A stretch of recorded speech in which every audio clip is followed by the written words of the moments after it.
तो hello everyone, कैसे हो आप सभी लोग। आशा करता हूँ सभी ठीक होंगे। दोस्तों, मेरा नाम है Sumit Thakur and I am your English educator. और आज हम करने वाले हैं सीयूईटी इंग्लिश का वर्बल एबिलिटी सेक्शन का एक और new topic and that is narration, जिसको हम डायरेक्ट इनडायरेक्ट स्पीच नाम से भी जानते हैं। दोस्तों, चैनल पे नहीं हो तो चैनल को सब्सक्राइब कर लो, बेल आइकन को हिट कर लो ताकि लेटेस्ट वीडियोस की नोटिफिकेशन आप लोगों को सबसे पहले मिलती रहे।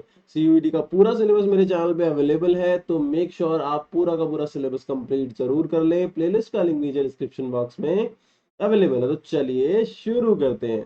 तो दोस्तों, डायरेक्ट इनडायरेक्ट स्पीच, नरेशन या रिपोर्टेड स्पीच, ये टॉपिक होता क्या है, इसमें किया क्या जाता है, इसको समझना है हमें। ठीक है, देखो, जब हम बोलते हैं नरेशन, नरेशन का मतलब कि कोई बात भाई किसी को नरेट की जा रही है, किसी को नरेट की जा रही है मतलब किसी को बताई जा रही है। जैसे मान लो मैंने और आपने आपस में बात करी और आपने वो बातचीत नरेट कर दी किसी और को कि सर ने ऐसा बोला, फिर मैंने ये रिप्लाई किया।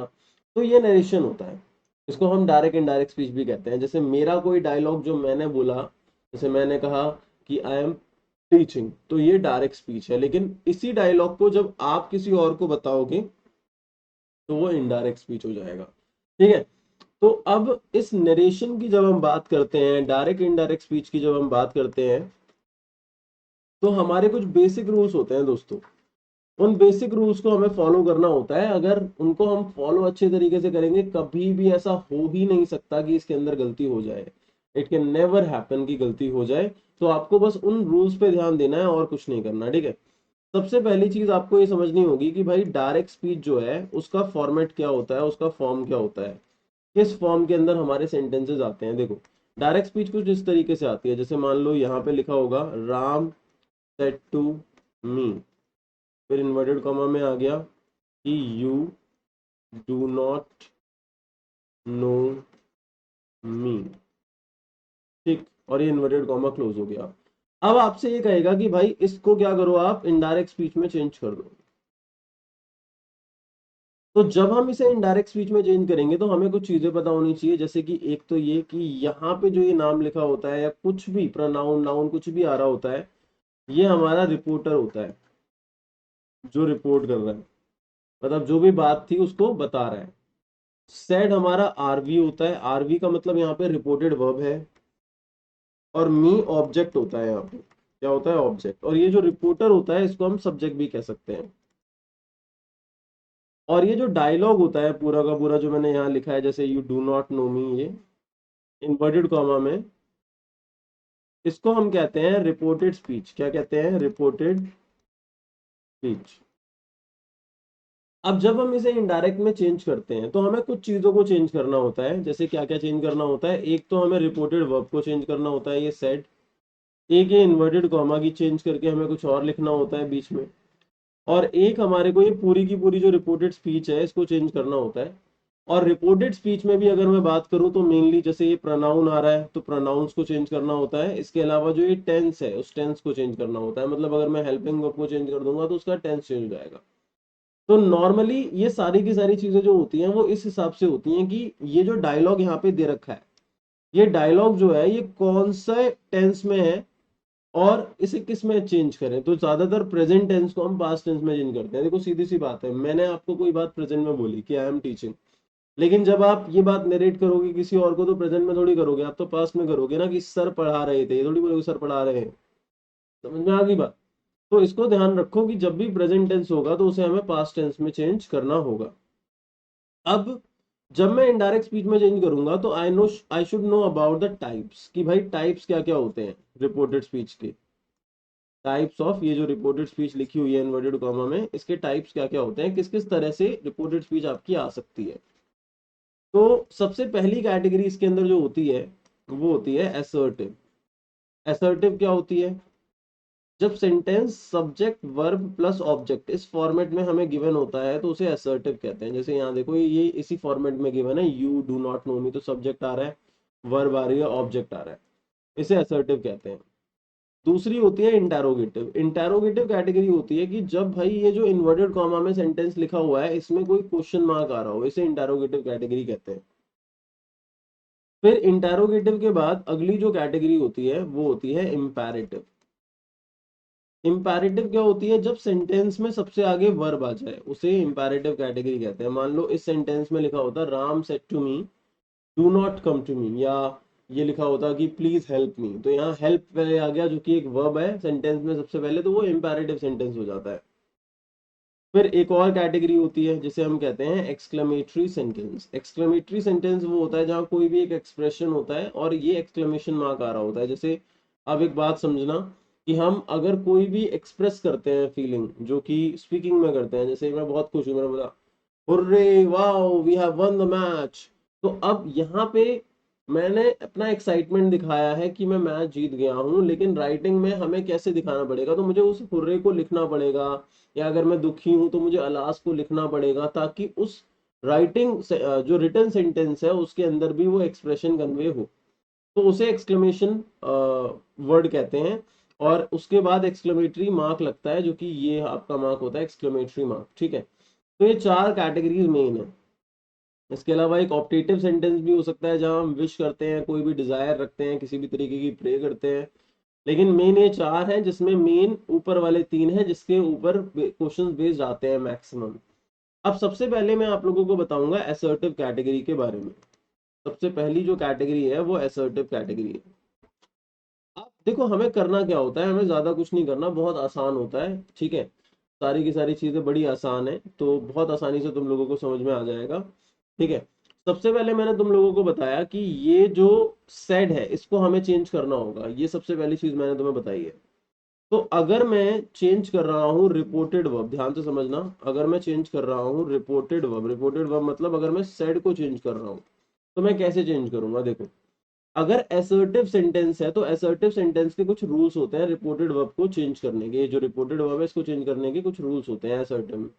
जैसे अगर कभी भी रिपोर्टेड वर्ब में से लिखा हुआ है या सेज लिखा हुआ है और उसके साथ में कोई भी वर्ड नहीं दे रखा, उसके साथ में कोई भी वर्ड नहीं दे रखा, तो हम उसे जब नीचे इनडायरेक्ट स्पीच में लेके आते हैं तो सेम का सेम रखते हैं, से या सेज।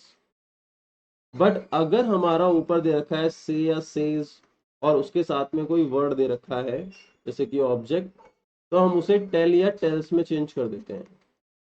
उसी जगह अगर हमें सेड दे रखा है और सेड के साथ में कोई वर्ड नहीं दे रखा, तो उसे हम सेड में ही रखते हैं। बट अगर सेट दे रखा है और सेट के साथ में कोई वर्ड दे रखा है जैसे ऑब्जेक्ट दे रखा है कोई, तो हम उसे टोल्ड में चेंज कर देते हैं। अब जैसे एग्जाम्पल के लिए यहाँ देखो ऊपर लिखा है राम सेड टू मी, मतलब सेड के साथ वर्ड दे रखा है, तो जब मैं इसे नीचे लेके आऊंगा तो ये बन जाएगा राम टोल्ड मी, टू हट जाएगा, ठीक है। अब मान लो अगर ये सेड नहीं लिखा होता, लिखा होता राम सेज टू मी, तो बन जाता राम टेल्स मी। और अगर सिर्फ राम सेड लिखा होता तो राम सेड ही रहता नीचे, अगर राम सेज लिखा होता तो भी राम सेज रहता। समझ में आ गया? ये कैटेगरी आपको पता होनी चाहिए, ठीक है। अगली चीज है, अगर रिपोर्टेड वर्ब मुझे चेंज करनी है इंटरोगेटिव केस में, कि भाई अगर सेंटेंस मेरा इंटरोगेटिव है, इंटरोगेटिव है मतलब वहां क्वेश्चन मार्क आ रहा है ना, वहां क्वेश्चन मार्क आ रहा है तो इंटरोगेटिव है। तो अगर मुझे इंटरोगेटिव में करना है तो इंटरोगेटिव में क्या होगा? इंटरोगेटिव में दोस्तों अगर कभी सेड आ रहा है तो सेड का चेंज आस्क्ड में होता है। नो मैटर सेड के साथ कोई ऑब्जेक्ट लगा हो या ना लगा हो मैटर नहीं करता। ऐसे ही से या सेज जो होता है उसका जो चेंज होता है वो आस्क या आस्क में होता है। एस लग जाएगा एक में। एस कब लगता है? जब हमारा सब्जेक्ट सिंगुलर है, तो ये आपको ध्यान रखना है। फिर तीसरी कैटेगरी पे आ जाते हैं। तीसरी कैटेगरी कौन सी है? तीसरी इंपैरेटिव कैटेगरी है। तो इंपैरेटिव कैटेगरी में जो सेड का चेंज है वो एज पर द सेंटेंस होता है, ठीक है। सेड आ रहा है, जैसे अगर आप उस इंपैरेटिव सेंटेंस के अंदर किसी को रिक्वेस्ट कर रहे हो तो सेड का चेंज रिक्वेस्टेड में हो जाता है। अगर आप उस सेंटेंस में किसी को कोई कमांड दे रहे हो तो सेड का चेंज कमांडेड में हो जाता है। अगर आप कोई सजेशन दे रहे हो तो उसका चेंज सजेस्टेड में हो जाता है। अगर किसी को आप ऑर्डर दे रहे हो तो उसका चेंज हमारा ऑर्डर्ड में हो जाता है। जैसे मान लो लिखा Ram said to Shyam please help me, तो राम रिक्वेस्टेड श्याम, ठीक है। तो यहाँ रिक्वेस्ट का सेंस आ रहा है ना, तो ये अकॉर्डिंग टू सेंटेंस आता है। और रही बात एक्सक्लेमेटरी वाले पार्ट की, तो एक्सक्लेमेटरी वाले पार्ट के अंदर सेम तरीके से होता है जैसे असर्टिव में होता है, ठीक है, सेम एज असर्टिव।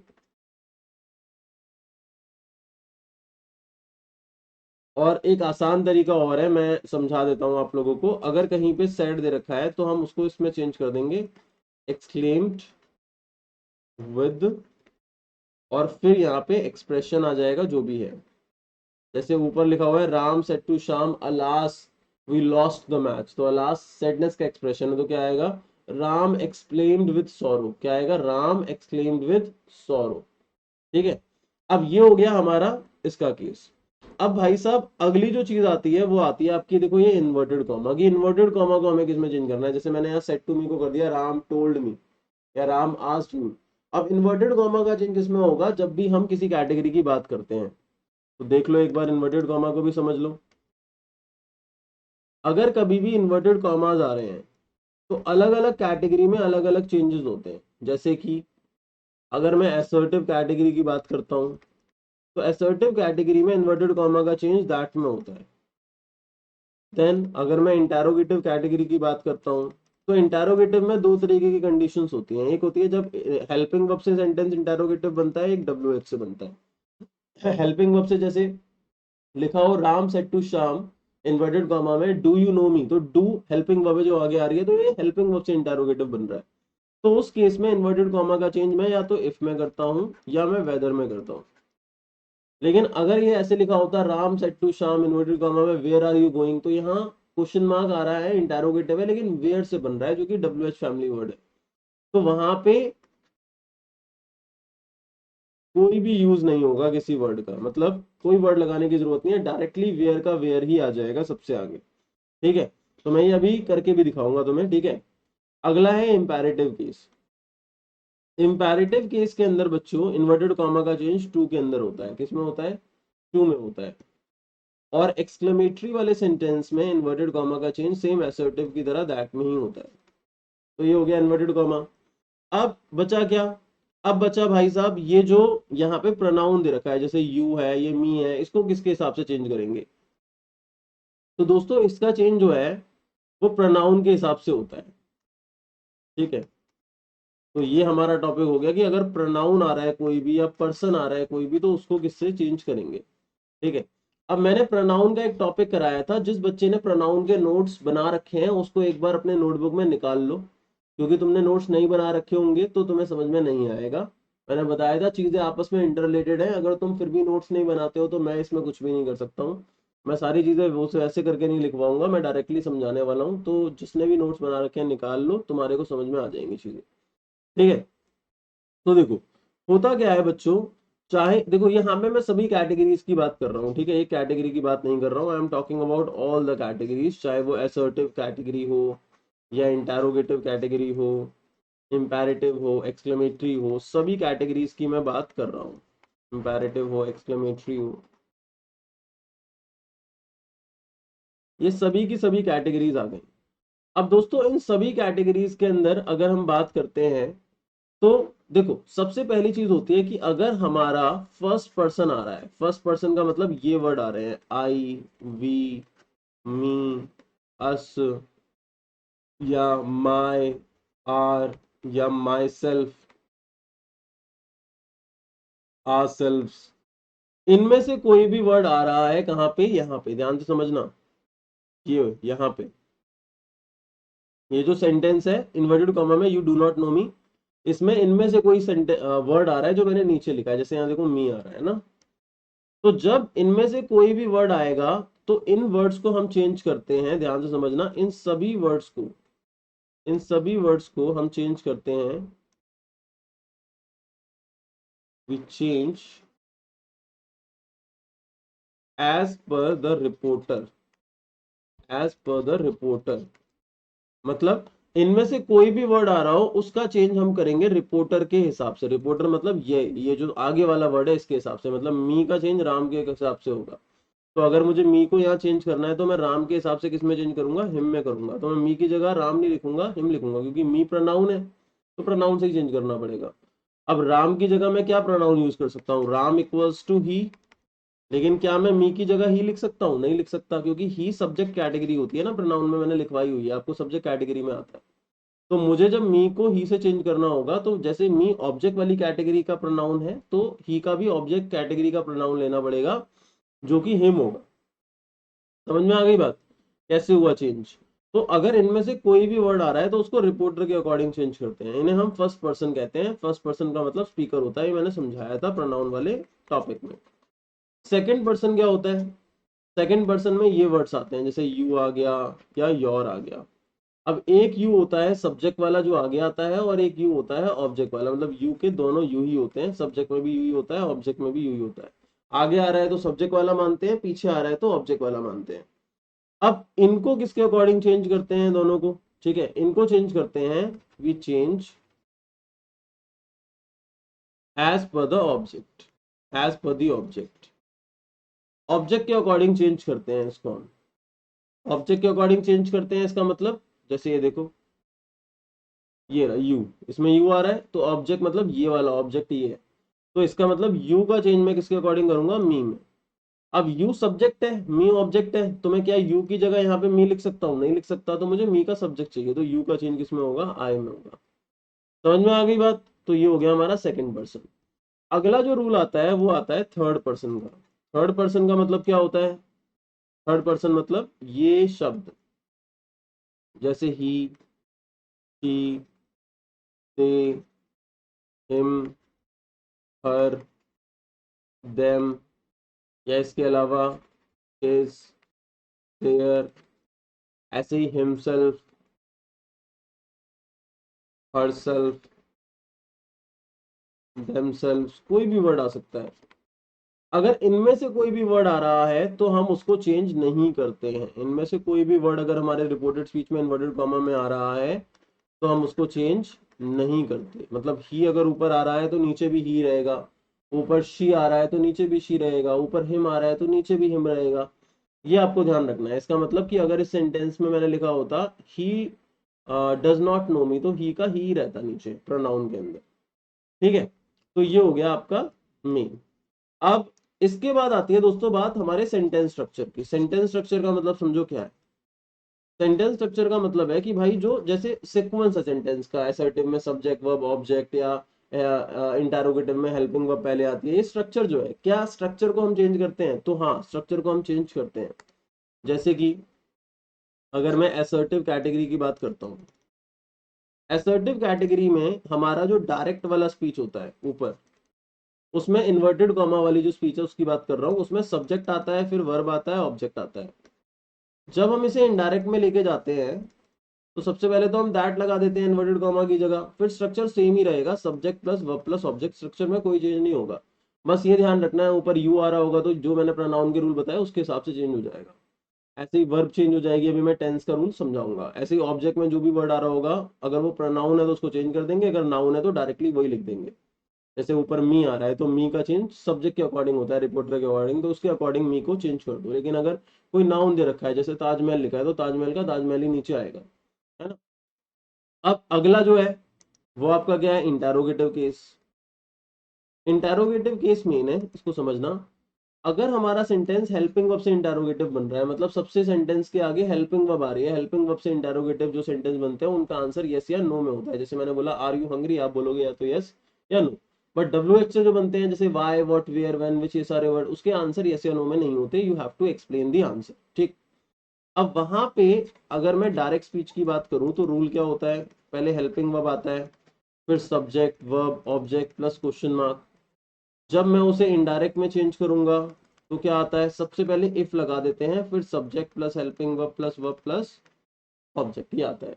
और उसी जगह जब मैं डब्ल्यू एच वाले केस की बात करूंगा तो डब्ल्यू एच वाले केस के अंदर हमारा जो डायरेक्ट स्पीच होता है, हमारा जो डायरेक्ट स्पीच होता है उसमें डब्ल्यू एच आता है, फिर हेल्पिंग वर्ब, फिर subject verb object question mark. जैसे मैंने बोला why are you going to market, तो जब मैं इसे इनडायरेक्ट में चेंज करूंगा तो मैं इफ नहीं लगाऊंगा, वेदर नहीं लगाऊंगा, क्योंकि इन्वर्टेड कॉमा का चेंज किसी में भी नहीं होता। तो डब्ल्यू एच मतलब अगर वेयर ऊपर आ रहा है तो वेयर नीचे भी आएगा। बस ध्यान क्या रखना है, जैसे सब्जेक्ट जो है वो आगे आएगा, हेल्पिंग वर्ब पीछे चली जाएगी, ये सब्जेक्ट आगे आएगा, हेल्पिंग वर्ब पीछे चली जाएगी, इसको समझना है। मतलब जब हम डायरेक्ट से इनडायरेक्ट में चेंज करेंगे तो हमें सब्जेक्ट को आगे की तरफ उठाना है और हेल्पिंग वर्ब को पीछे की तरफ ले जाना है, ये ध्यान रखना है हमेशा, ठीक है। ये मैं एग्जाम्पल के थ्रू भी आप लोगों को समझा देता हूँ। जैसे एग्जाम्पल के लिए मान लो यहाँ पे लिखा हुआ है आर यू हंग्री, तो ये हेल्पिंग वर्ब से इंटेरोगेटिव बन रहा है सेंटेंस, है ना। तो मैं इसको कैसे चेंज करूंगा? तो मैं पहले इफ लगाऊंगा जैसा कि मैंने बताया, फिर सब्जेक्ट को आगे लाएंगे तो इस यू को आगे लाना पड़ेगा, तो यू को आगे लाएंगे तो यहाँ ऑब्जेक्ट के अकॉर्डिंग चेंज करेंगे। मान लो मैं ही में कर देता हूँ, इफ ही फिर इज एम आर का चेंज पास्ट में वॉज वर में हो जाएगा और hungry, if he was hungry, तो ये ऐसे होगा। समझ में आई बात? तो ये इंटेरोगेटिव वाला स्ट्रक्चर हो गया। और फिर चेंज कैसे होगा इंपेरेटिव का? इंपेरेटिव का जो चेंज है उसमें मैंने बताया, तो डायरेक्ट स्पीच में सबसे पहले वर्ब आती है और उसके बाद ऑब्जेक्ट आता है। तो जब हम डायरेक्ट को इनडायरेक्ट में चेंज करेंगे तो पहले तो इन्वर्टेड कॉमा का चेंज टू में होगा, फिर वर्ब की फर्स्ट फॉर्म लगेगी और फिर ऑब्जेक्ट आएगा। या फिर एक दूसरा ये है कि नेगेटिव सेंटेंस है, जैसे ऊपर डायरेक्ट स्पीच में डू नॉट आ रहा है, फिर वर्ब की फर्स्ट फॉर्म आ रही है और फिर ऑब्जेक्ट आ रहा है। तो जब मैं उसे इनडायरेक्ट में चेंज करूंगा तो मैं डू नॉट का चेंज इसमें कर दूंगा नॉट टू में, फिर वर्ब की फर्स्ट फॉर्म आ जाएगी और फिर ऑब्जेक्ट आ जाएगा। तो ये हो गया आपका इंपेरेटिव का चेंज। तो ये मैं करके दिखाऊंगा, सबका एक एक एग्जांपल तुम लोगों को दूंगा, टेंशन वाली कोई बात नहीं है, ठीक है। तो ये हो गया इंपेरेटिव। अब रही बात एक्सक्लेमेटरी के स्ट्रक्चर की, तो एक्सक्लेमेटरी में कुछ नहीं है, जैसे असर्टिव का रूल होता है वैसे का वैसा ही होता है। अगर सब्जेक्ट आ रहा है, वर्ब आ रहा है, ऑब्जेक्ट आ रहा है, तो इनडायरेक्ट में भी सबसे पहले क्या लगेगा? दैट लगेगा, फिर सब्जेक्ट आएगा, वर्ब आएगा, ऑब्जेक्ट आएगा, सेम स्ट्रक्चर रहेगा, कोई चेंज नहीं है। अब जो मेन रूल होता है, जो सबसे ज्यादा इंपॉर्टेंट रूल होता है दोस्तों, वो ये होता है कि टेंस का चेंज क्या होगा। सबसे इंपॉर्टेंट रूल यही होता है कि टेंस का चेंज क्या होगा। तो मैंने आपको बता ही दिया था कि जब भी हम टेंस को चेंज करते हैं डायरेक्ट से इनडायरेक्ट स्पीच के अंदर, तो प्रेजेंट टेंस का चेंज हम किस में कर देते हैं? पास्ट टेंस में कर देते हैं। जैसे मान लो डायरेक्ट स्पीच में डू या डज आ रहा है, तो मैं उसको किस में चेंज कर दूंगा? डिड में। ऐसे ही अगर इज एम आर आ रहा है तो इज एम आर को किस में कर दूंगा? वॉज वर में। अगर हैज हैव आ रहा है डायरेक्ट स्पीच में तो हैज हैव को किस में कर दूंगा? हैड में। अगर हैज हैव प्लस बीन आ रहा है तो हैज हैव बीन को किस में चेंज कर दूंगा? हैड बीन में। कैन आ रहा है तो कैन को किस में कर दूंगा? कुड में। मे आ रहा है तो मे को पास्ट में किस में करूंगा? माइट में। विल या शेल में से कोई भी वर्ड आ रहा है तो इसको पास्ट में ले जाके किस में करूंगा? वुड में। अगर मस्ट आ रहा है तो मस्ट को पास्ट में ले जाके किस में चेंज करूंगा? हैड टू में। मान लो अगर डायरेक्ट स्पीच में ही डिड आ गया जो कि पास्ट टेंस है, तो डिड को ले जाके किस में चेंज करूंगा? हैड प्लस वर्ब की थर्ड फॉर्म में। अगर वॉज वर आ गया डायरेक्ट स्पीच में तो इसको ले जाके किस में चेंज करूंगा? हैड बीन प्लस वर्ब की फर्स्ट फॉर्म प्लस आईएनजी में। ये टेंस के चेंजेस आप लोगों को पता होने चाहिए। मतलब इन हेल्पिंग वर्ब्स को हमें इसमें चेंज करना है। मान लो किसी सेंटेंस में हेल्पिंग वर्ब आ ही नहीं रही, डायरेक्टली वर्ब आ रही है, जैसे वर्ब की फर्स्ट फॉर्म आ रही है या फर्स्ट फॉर्म प्लस एस या ईएस आ रहा है, तो उसको सेकंड फॉर्म में चेंज करेंगे। अगर सेकंड फॉर्म आ रही है तो उसको हैड प्लस वर्ब की थर्ड फॉर्म में चेंज करेंगे। तो ये सारे के सारे टेंस के चेंजेस आप लोगों को पता होने चाहिए। देखो कुछ कंडीशंस ऐसी होती हैं बच्चों जिसके अंदर हम टेंस का चेंज नहीं करते हैं, जैसे कि कोई यूनिवर्सल ट्रूथ है हमारे रिपोर्टेड स्पीच में, कि मैंने बोला कि the earth moves around the sun, तो ये एक यूनिवर्सल ट्रूथ है जो कभी चेंज नहीं हो सकता, तो मैं इसको मूव्स का मूव्ड नहीं करूंगा, सेकंड फॉर्म में चेंज नहीं करूंगा, क्योंकि एक यूनिवर्सल ट्रूथ है। तो कुछ सिचुएशन के अंदर हमारा जो टेंस है वो चेंज नहीं होता, अदरवाइज हर एक चीज के अंदर हमारा टेंस चेंज होता है। ठीक है। अब मैं एग्जाम्पल आप लोगों को देता हूँ हर एक का। जैसे मान लो सबसे पहले मैं असर्टिव का एग्जाम्पल देता हूँ, ठीक है। लिखा है Ram said to me, inverted comma में, यू नो मी। ये आ गया। चेंज करो, सेड के साथ कुछ आ रहा है वर्ड तो टोल्ड में कर देंगे, फिर टू हटा के मी, फिर इन्वर्टेड कॉमा का दैट। यू ऑब्जेक्ट है तो मी के अकॉर्डिंग आई में चेंज हो गया, क्योंकि यू सब्जेक्ट है, मी ऑब्जेक्ट है, तो मी को सब्जेक्ट कैटेगरी में आई में ले आया। नो फर्स्ट फॉर्म आ रही है तो फर्स्ट फॉर्म का चेंज न्यू में हो गया, और मी फर्स्ट पर्सन राम के अकॉर्डिंग चेंज होगा। मी का चेंज रिपोर्टर के अकॉर्डिंग होता है तो राम के अकॉर्डिंग हिम में कर देंगे, क्योंकि मी ऑब्जेक्ट कैटेगरी है तो राम की जगह ही लगता है, ही का ऑब्जेक्ट हिम होता है। तो ये बन गया आपका असर्टिव का एग्जाम्पल। ठीक है, दूसरा एग्जाम्पल ले लेते हैं। दूसरा एग्जाम्पल कौन सा है? दूसरा एग्जाम्पल है दोस्तों इंटारोगेटिव का। अब इंटारोगेटिव की जब हम बात करते हैं, जैसे यहाँ पे लिखा same, Ram said to me, inverted comma, did you complete your work. ये आ गया क्वेश्चन मार्क। अब ये आपका किससे बन रहा है? ये आपका बन रहा है हेल्पिंग वर्ब से इंटारोगेटिव, तो सेड का तो आस्क में ही होगा, चाहे किसी से भी बने। टू हट गया। अब हेल्पिंग वर्ब से बन रहा है तो इन्वर्टेड कॉमा की जगह इफ आएगा, फिर सब्जेक्ट को आगे लाते हैं, हेल्पिंग वर्ब को पीछे ले जाते हैं, आप नोट्स में देख लो। यूज सेकंड पर्सन ऑब्जेक्ट के अकॉर्डिंग चेंज होगा तो आई में हो गया, और डिड का चेंज हैड प्लस वर्ब की थर्ड में होता है, थर्ड फॉर्म में, इफ आई हैड कंप्लीटेड और योर सेकंड पर्सन इसके अकॉर्डिंग चेंज होगा। If I had completed, sorry your है ना ये, हाँ योर मी के अकॉर्डिंग होगा। If I had completed my work. Your third category है पॉसेसिव वाली, तो मी को पॉसेसिव में ले जाके माई में हम चेंज करेंगे। समझ में आया?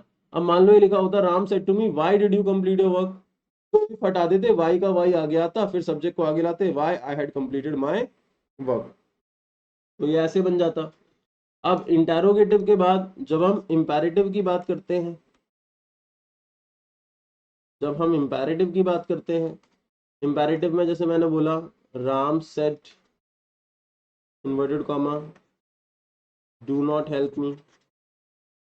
अब मुझे समझ में नहीं आ रहा किस तरीके का एक्सप्रेशन है, तो मैं इसको कमांडेड मान लेता हूं, राम कमांडेड। अब ये डू नॉट आ रहा है ना, तो डू नॉट का चेंज हम नॉट टू में करते हैं, नॉट टू। इन्वर्टेड कॉमा का चेंज टू में होता है, बट यहाँ नहीं होगा क्योंकि डू नॉट का चेंज यहाँ नॉट टू में हो जाता है, ठीक है। नॉट टू हेल्प, और यहाँ मी आ रहा है, तो मी का चेंज राम के अकॉर्डिंग किसमें कर दिया हमने, हिम में कर दिया, तो ये इंपैरेटिव हो गया। और इसी तरीके से दोस्तों एक्सक्लेमेटरी सेंटेंस हो जाएगा जो असर्टिव की तरह ही होगा, जैसे राम सेड टू मी आता और फिर आता alas you don't know me, तो आता Ram exclaimed with sorrow that he you don't know me है ना, तो ही डिडंट नो हिम। समझ में आई बात? क्लियर? तो एक्सक्लेम्ड विद करके आ जाता, बस बाकी असर्टिव की तरह ही चेंज होता। तो आई होप दोस्तों आप लोगों को पूरा का पूरा टॉपिक समझ में आ गया होगा। ये सारे के सारे रूल्स अगर आपको आते हैं तो आप लोगों को कभी भी दिक्कत नहीं होने वाली है एंट्रेंस के अंदर। इन सारे के सारे रूल्स को नोट कर लेना। मैं आप लोगों के लिए पूरा का पूरा सिलेबस कंप्लीट करा रहा हूँ। मेक श्योर आप लोग मेरे चैनल को सब्सक्राइब जरूर कर दो, बेल आइकन को हिट कर दो, ताकि आने वाली वीडियोस की नोटिफिकेशन मिलती रहे और मुझे भी एक सपोर्ट मिले दोस्तों। प्रैक्टिस एक्सरसाइजेस भी लेके आऊंगा, नोट्स चाहते हो प्रिपेयर करना, सारी की सारी पीडीएफ चाहते हो अच्छे से, तो आप लोग मेरे टेलीग्राम ग्रुप को ज्वाइन कर सकते हो, जिसका लिंक नीचे डिस्क्रिप्शन बॉक्स में है। अगर कोई भी डाउट आता है किसी तरीके का किसी क्वेश्चन में, तो वहां मैसेज करके मेरे से पूछ भी सकते हो।